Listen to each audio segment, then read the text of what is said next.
Nagaraju SFI Telangana రాష్ట్ర కార్యదర్శి. తెలంగాణ రాష్ట్రంలో ఈ విద్యా సంవత్సరానికి సంబంధించి ప్రైవేట్ ఇంజనీరింగ్ కాలేజీలు తమ ఫీజులను పెంచుకోవాలని తెలంగాణ ఫీజు రెగ్యులేషన్ కమిషన్ ముందు వాళ్ళు ఏదైతే ఆడిట్ రిపోర్ట్లు ఉన్నాయో ఆడిట్ రిపోర్ట్లను పెంచుకోవాలని చెప్పేసి ఒక ప్రతిపాదన పెట్టడం జరిగింది. ఈ ప్రతిపాదనల్ని ఆడిట్ రిపోర్ట్లని ఇస్తున్నటువంటి ఆడిటర్ ఎవరైతే శ్రీనాథ్ రెడ్డి ఉన్నాడో అతను తప్పుడు సమాచారాన్ని ఇచ్చి కాలేజీల్లో అధ్యాపకులు పెరిగారని, అలాగే మౌలిక వసతులను పెంచారని, వాళ్ళ శాలరీలు పెరిగాయనే పేరుతో ఒక తప్పుడు రిపోర్ట్లని ఈరోజు ఆడిట్ రిపోర్ట్లను టీఎఫ్ఆర్సీకి ఇచ్చే ప్రయత్నాలు ఈ ప్రైవేట్ ఇంజనీరింగ్ కాలేజీ చేస్తూ ఉన్నాయి. కాబట్టి తక్షణమే ఈ ఫీజులను పెంచకుండా రాష్ట్ర ప్రభుత్వం నిర్ణయం తీసుకొని ఉన్నత విద్యని, ప్రధానంగా వొకేషనల్ విద్యని, ఇంజనీరింగ్ విద్యని సామాన్య విద్యార్థులు కూడా అందుబాటులో ఉంచాలని భారత విద్యార్థి ఫెడరేషన్ ఎస్ఎఫ్ఐ కోరుతా ఉంది. వాటితో పాటు తెలంగాణ రాష్ట్రంలో 175 ప్రైవేటు ఇంజనీరింగ్ కాలేజీలు ఉంటే కొన్ని పదుల సంఖ్యలో మాత్రమే ఇంజనీరింగ్ కాలేజీల్లో మౌలిక వసతులు ఉన్నాయి. అలాగే ఏఐసిటి నిర్ణయించినటువంటి నిబంధనలతో నడుస్తున్న పరిస్థితి ఉన్నది. చాలా కాలేజీల్లో దాదాపు 160 పైగా కాలేజీల్లో ఫీజు రియంబర్స్మెంట్ కోసం మాత్రమే ఈరోజు కాలేజీలు నడుపుతున్న పరిస్థితి ఉన్నది.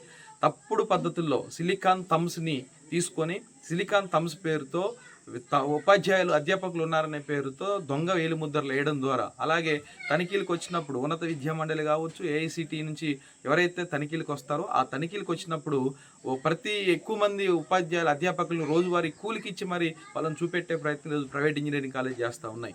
50,000 సీట్లు ఈరోజు కంప్యూటర్ ఇంజనీరింగ్ సంబంధించినటువంటి సిఎస్సి గ్రూప్లో ఉంటే ఈరోజు 50,000 సీట్లని భారీ ఫీజులు పెట్టి నింపుకుంటున్న పరిస్థితి ఉన్నది. ఏదైతే టాప్ 10 కాలేజీలు పేరుతున్న కాలేజీలు ఉన్నాయో ఈరోజు సిబిఐటి కావచ్చు, లేదంటే విఎన్ఆర్ విజ్ఞాన జ్యోతి కావచ్చు, బీవీఆర్ఐటి కావచ్చు, గంగరాజు కావచ్చు, లేదంటే ఎంఈఎస్ఆర్ కావచ్చు, ఎంజీఐటి కావచ్చు, ఇట్లాంటి కాలేజీలు కొన్ని, శ్రీనిధి కావచ్చు, వాటితో పాటు వాసవి కావచ్చు, నారాయణమ్మ కావచ్చు, 2.5 లక్షల రూపాయల నుంచి ఫీజులు అఫీషియల్గా సంవత్సరానికి వసూలు చేస్తూనే 14 నుంచి 16, 20 లక్షల వరకు డొనేషన్లను అక్రమంగా తల్లిదండ్రుల నుంచి దండుకుంటున్న పరిస్థితి తెలంగాణ రాష్ట్రంలో ఉన్నది. కాబట్టి ఈ ఇంజనీరింగ్ ఫీజుల్ని అక్రమ డొనేషన్లను నియంత్రించకుండా ప్రభుత్వం స్వజ్యం చూస్తూ ఉంది. అలాగే ఉన్నత విద్యకు సంబంధించిన దాంట్లో కూడా ఉన్నత విద్యా మండలి నిన్నగాక మొన్న కొన్ని తనిఖీలు చేసింది.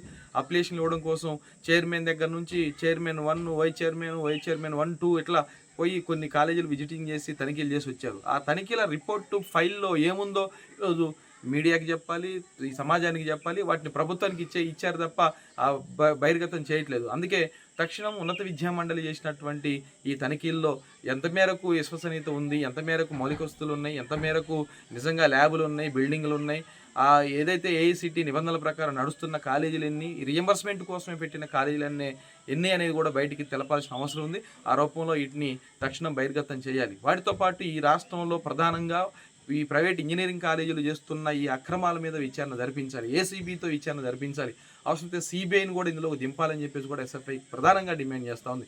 కొన్ని 100 కోట్ల అవినీతి ఈరోజు కుంభకోణం జరుగుతూ ఉంది. ఈ అన్నింటి మీద కూడా ప్రభుత్వం, అలాగే ఈ సిబిఐ లాంటి సంస్థలు కూడా దాడులు నిర్వహించాల్సిన అవసరం ఉంది. వాటితో పాటు ఈ సంవత్సరం ఇంజనీరింగ్ ఫీజులు పెంచకుండా తక్షణం నిర్ణయం చేసి వాళ్ళు ఏదైతే చేయాల్సిన అవసరం ఉంది. అలాగే తప్పుడు ఆడిట్ రిపోర్ట్లు ఇస్తున్న ఎవరైతే ఆడిటర్ శ్రీనాథ్ రెడ్డి ఉన్నాడో అతని మీద కూడా ఈ ఈడీ కావచ్చు, లేదంటే మనీ లాండరింగ్ కేసులు లాగానే ఆ తప్పుడు ఆడిట్ రిపోర్ట్లు ఇస్తున్నటువంటి శ్రీనాథ్ రెడ్డి మీద కూడా చర్యలు తీసుకోవాలని ఎస్ఎఫ్ఐ కోరుతా ఉంది. రేపు భవిష్యత్తులో తెలంగాణ సమాజంలో ప్రధానంగా పేద, అణగారిన వర్గాల విద్యార్థులకి ఉన్నత విద్యని, ప్రధానంగా ఇంజనీరింగ్ విద్యను అందించే దానికోసం ప్రభుత్వమే నిర్ణయం బాధ్యత తీసుకొని ప్రైవేట్ ఇంజనీరింగ్ కాలేజీలో ఫీజులు నియంత్రించే దానికోసం ఒక ప్రత్యేకమైన చట్టం చేయాలి. నిజంగా జెన్యూన్గా ఎక్కడైతే ఖర్చులు అవుతా ఉన్నాయో నిజమైన రిపోర్ట్లు, ఆడిట్ రిపోర్ట్లను పరిశీలించి మాత్రమే ఆ ఫీజులకి అవకాశాలు ఇవ్వాలి. అలాగే తప్పుడు పద్ధతిలో సిలికాన్ థమ్స్ వేసి, అలాగే ఈరోజు ప్రైవేటు ఇంజనీరింగ్ కాలేజీలో లెక్చరర్లు అర్హత లేని వారు లేకపోయినా సరే ఆ లెక్చరర్ లేకుండా కూడా ఉన్నట్టు తప్పుడు రిపోర్టు చూపెట్టి ఎవరైతే అధ్యాపకులు ఉన్నారో వారి జీతాలు పెంచనే పేరుతో డబ్బులు దండుకునే ప్రయత్నం చేస్తున్నారో ఈ కాలేజీల మీద చర్యలు తీసుకోవాలని చెప్పి ఎస్ఎఫ్ఐ కోరుతా ఉంది. లేని పక్షంలో తెలంగాణ రాష్ట్రంలో రేపు రాష్ట్ర వ్యాప్తంగా ఖచ్చితంగా ఈ ఇంజనీరింగ్ కాలేజీల అక్రమాల మీద మేము ఆందోళనకు సిద్ధమవుతామని ఈ సందర్భంగా తెలియజేస్తా ఉన్నాం.